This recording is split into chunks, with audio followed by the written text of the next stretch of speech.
शकता सगळं? कितीही काँग्रेसच्या नगरसेवकासोबत कोणी असलं, हे सुधीर भाऊन जरी बोलले असले तरी बीजेपीचे नगरसेवक काँग्रेससोबत जाऊ शकत नाही, काँग्रेसचे नगरसेवक बीजेपी सोबत जाऊ शकत नाही. कुठंतरी पक्षाचा व्हीप असतो, गटनेत्याने दिलेला आदेश हा प्रत्येकाला लागू होतो.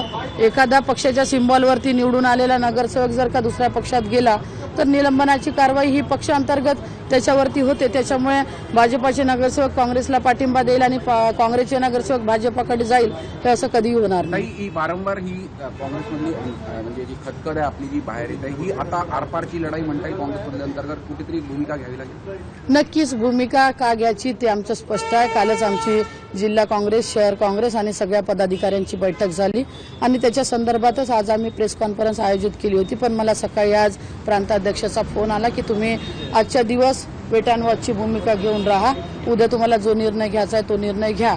आमच्या बाबतीत आम्हाला जो अनुकूल आहे तो निकाल प्रदेशकडून आला तर ठीक आहे, नाहीतर जो काही निर्णय घ्यायचा आहे ते आमचं सगळ्यांचं ठरलं आहे. आम्ही पक्षवाढीसाठी काम करत आहोत, पक्ष संपवासाठी नाही.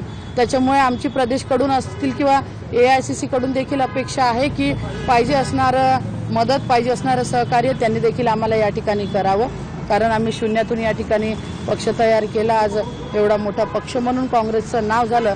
महाराष्ट्रात फक्त 2 महापालिका म्हणजे लातूर नंतर चंद्रपूर अशा होते की ज्या बहुमताच्या जवळपास म्हणजे चांगले मेंबर या ठिकाणी निवडून आले आणि महापौर होण्याची देखील शक्यता असताना पक्षाचे लोकच जर का असे गटातटाचं राजकारण करत असतील तर हे चुकीचं आहे. आम्ही पक्षाचे आहोत, पक्षासाठी काम करू आणि पक्षासाठी काम करत राहू. जर पक्षाच्या विरोधात कधी काम करू. जर वडेट्टीवारांनी नेलेले नगरसेवक परत आले नाही तर मग तुमची भूमिका काय असेल? कारण तुमचा हा अंतर्गत वाद आहे, तो मग काय कुठल्या टोकावर? मला 100% विश्वास आहे गेलेले नगरसेवक जिथं पक्षाचा गट स्थापन होईल 100% ते गटात येईल, पक्षाच्या सोबत राहील आणि जे विरोधात जाईल त्यांच्यावरती पक्षांतर्गत कारवाई माननीय प्रांताध्यक्ष या ठिकाणी करेल. त्याच्यामुळे खासदार मी तिथं आहे. मला विश्वास आहे की नक्की ज्यांना मी AB फॉर्म दिले, जवळपास सगळ्या लोकांना मी काँग्रेसच्या AB फॉर्म दिले.